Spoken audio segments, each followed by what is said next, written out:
नमस्कार. तरुण भारत लाईव्ह मध्ये मी मंजुषा आपल्या सगळ्यांचं स्वागत करते. आजच्या गतिमान आणि बदलत असलेल्या युगात मुलांच्या करिअरच्या दृष्टीने योग्य मार्गदर्शन मिळवत आणि त्यांच्या आयुष्याची दिशा ठरवणे अतिशय महत्त्वाचे आहे. 10वी-12वी नंतर विद्यार्थ्यांना आवडीच्या क्षेत्रात करिअर करण्यासाठी सक्षम करणं हे देखील एक आव्हानच आहे. डॉक्टर, इंजिनियर, वकील यावर मर्यादित न राहता त्यांच्या पलीकडे असलेले नवीन आणि आकर्षक करिअर क्षेत्र उपलब्ध आहेत. मात्र या क्षेत्राबाबत विद्यार्थी आणि पालकांना पुरेशी माहिती नसते. त्यामुळे विद्यार्थी चांगल्या संधीपासून वंचित राहतात.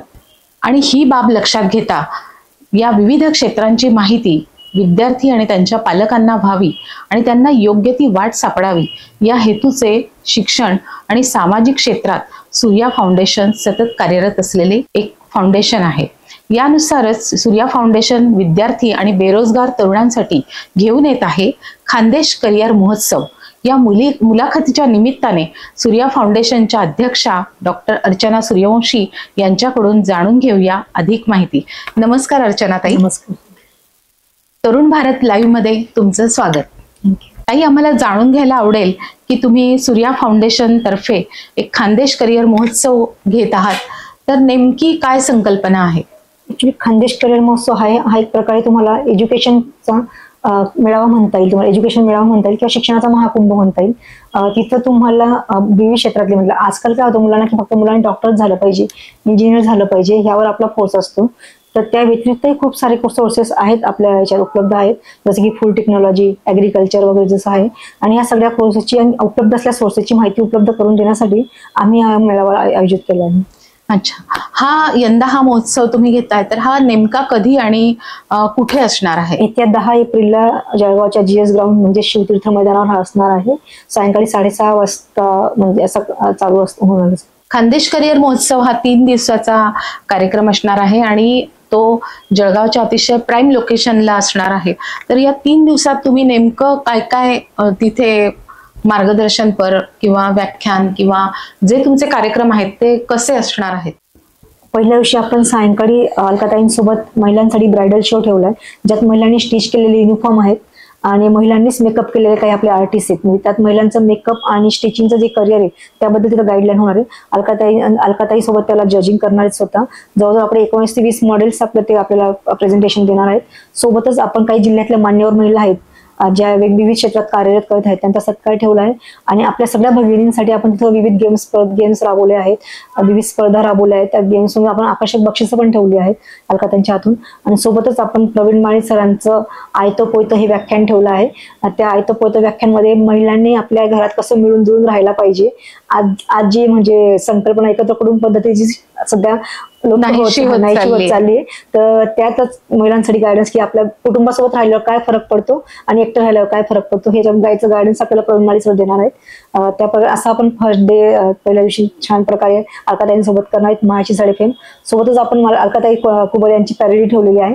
त्यात ताईंच्या आयुष्यावर ताईंनी जे काही गाणे आतापर्यंत केलेत त्याचं एक प्रेझेंटेशन छान आपण आपल्या महिलांच्याच वतीने तिथे ठेवलेलं आहे. पहिल्या दिवशी तर असे महिलांसाठी भरभरून कार्यक्रम आहेत आणि निश्चितच आमच्या महिला त्याच्यासाठी खूप चांगला प्रतिसाद देतील, खूप संख्येने उपस्थित राहतील. आणि ताईंनी अजून एक म्हणजे महिलांसाठी विविध बक्षिसांची देखील लयलूट आहेच, त्यामुळे नक्कीच आमच्या सगळ्या महिला तिथे उपस्थित राहतील आणि खूप छान त्याला प्रतिसाद मिळेलच. दुसऱ्या दिवशीचं नियोजन काय आहे? दुसऱ्या दिवशी आपल्याला मुलांच्या आयुष्यात मैत्री खूप महत्वाची असते शिक्षणासोबतच. आणि शिक्षण आणि मैत्रीचा समतोल साधून मुलांनी आयुष्य कसं इझी म्हणजे करावं यासाठीच आपण कवी अनंत राऊत ते मैत्रीविषयी खूप चांगलं बोलतात. त्यांना आपण बोलवले, त्यांचं व्याख्यान असणार आहे. त्यांच्यासोबतच प्रतापदादा पाटील असणार आहेत, धनराज भैया कासट असणार आहेत आणि काही मान्यवर असणार आहेत, विशालदादा भोळे पण असणार आहेत. आणि सोबतच आपल्या जिल्ह्यात काही युवक आहेत जे रील स्टार आपण त्यांना म्हणतो आताच्या भाषेत, ते समाज प्रबोधन करतायत. समाजात काही चांगल्या प्रकारची आपण माहिती पोहोचवण्याचा प्रयत्न करतायत.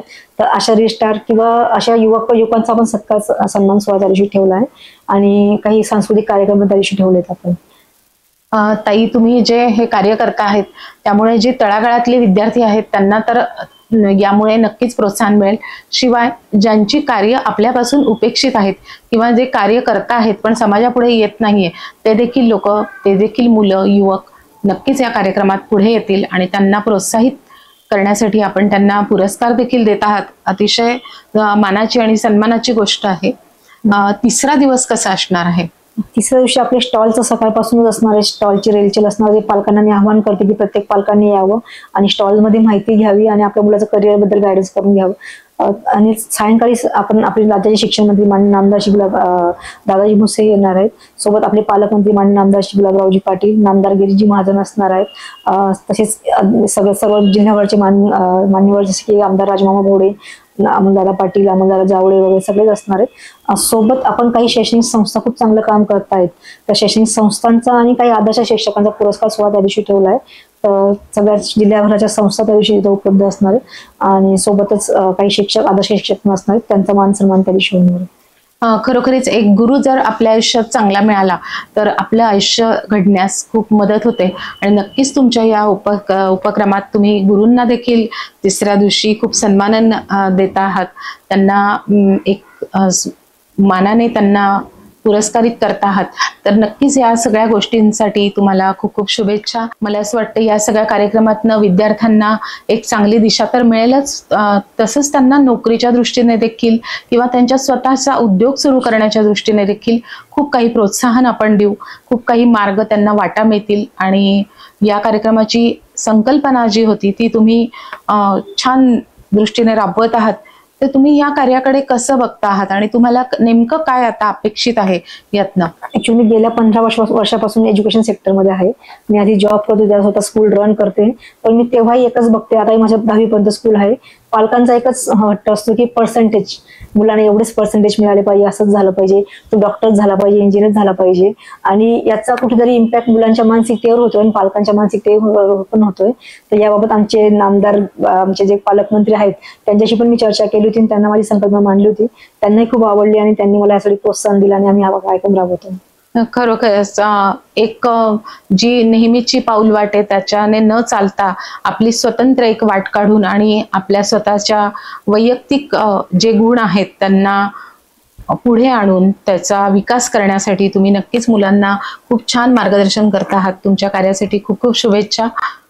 ताई, शिक्षण क्षेत्रात तुम्हाला काय वाटतं की काय काय बदल व्हावेत? मुलांनी आणि पालकांनी मार्क्स ओरिएंटेड राहू नये, फक्त मार्क्स पर्सेंटेजच्या मागे धावू नये. मला असं वाटतं याचा अर्थ असा नाही की मुलांनी अभ्यासच करू नये, अभ्यास करून पण त्यांनी ऍक्च्युली त्यातली टेक्निक समजून घ्यावी. म्हणजे तुम्हाला त्यातलं लॉजिक कळालं असेल तर तुम्ही म्हणजे कुठेही कशा क्षेत्रात तुम्ही उभे राहू शकतात. तर टेक्निकली आणि लॉजिकली शिकवलं गेलं तर मार्क्स ओरिएंटेड राहणार नाही आणि मुलं इझिली शिकू शकतील, मला असं वाटतं. नक्कीच मुलांनी एक व्यक्ती म्हणून देखील त्यांच्या व्यक्तिमत्वावर खूप विकास व्हावा त्यांचा आणि व्यसनाधीनता खूप वाढते आहे त्या दृष्टीने पण त्यांनी निर्व्यसनी कसं राहता येईल, स्वतःला उत्तम रीतीने व्यक्ती आणि म्हणजे कुटुंबाचं, पर्यायाने गावाचं, देशाचं नाव कसे उज्ज्वल करू शकाल. नक्कीच तुमच्या या कार्यात याही गोष्टींचा समावेश आहेच. करिअरच्या दृष्टीने तुम्हाला काय वाटतं की मुलांनी अजून त्यात काय काय भर घालावी किंवा काय काय करावं? मुलांनी सोर्सेस खूप आहेत, त्या प्रत्येक सोर्सेसची माहिती घेऊन ज्यात आपल्याला इंटरेस्ट आहे त्याच्यात इंटरेस्ट घेऊन तेच काम पुढे मागे लावलं ते आनंदाने आणि स्वइच्छेने ते करू शकतात.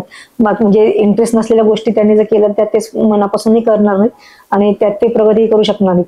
त्यांनी ज्या स्वइच्छेने निवडलेल्या आणि त्यांना इंटरेस्ट असलेल्या गोष्टी जर त्यांनी केल्या तर त्यात त्यांचं मनही लागेल आणि त्यांचं करिअर उत्तम घडेल असं मला वाटतं. नक्कीच नक्कीच. जर मुलांनी स्वतःच्या आवडीचं क्षेत्र निवडलं तर त्यांना नक्कीच स्वतःचं करिअर करण्यास अजून जास्ती आनंद मिळेल आणि पर्यायाने त्या करिअरच्या त्या क्षेत्रात ते स्वतःचं नावही उज्ज्वल करू शकतात आणि त्यांचे मार्क्स आणि सगळ्याच एकंदरीतच सगळ्या गोष्टींवर खूप त्याचा इम्पॅक्ट येतो, नैराश्य दूर होतं आणि नक्कीच ते विद्यार्थी अजून अजून पुढे पुढे प्रगती साधतील असं मला वाटतं.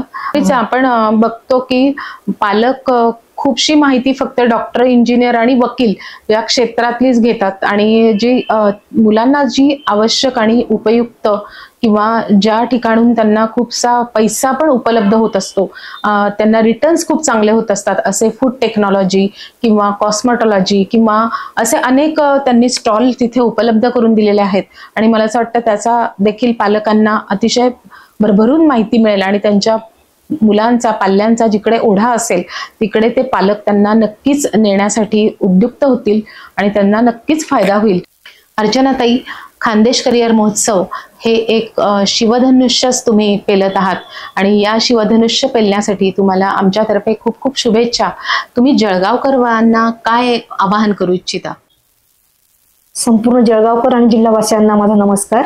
मी सूर्या फाउंडेशन अध्यक्ष अर्चना सूर्यवंशी तुम्हाला सगळ्यांना आवाहन करते की येत्या 10, 11, 12 एप्रिलला जो होणारा जळगावमध्ये होणारा खानदेश करिअर महोत्सव आहे त्यात येऊन आपण आपल्या पाल्याच्या करिअरबद्दल माहिती घेऊन, आपला पाल्य जर नसेल तर आपल्या शेजारी पाजाऱ्यांना सांगून शेजारी पाजाऱ्यांच्या पण करिअरविषयी अवेअरनेस दाखवून 3 दिवस येऊन आपल्या करिअर गार्डनची माहिती तिथं घेऊन आपल्या विद्यार्थ्यांना, आपल्या पालकांना, आपल्या शेजाऱ्यांना शैक्षणिक अवेअरनेस बद्दल माहिती देऊन त्यांना गाईड करावं एवढी विनंती. तुम्हाला या सगळ्या कार्यासाठी तरुण भारत तर्फे मी खूप खूप शुभेच्छा देते.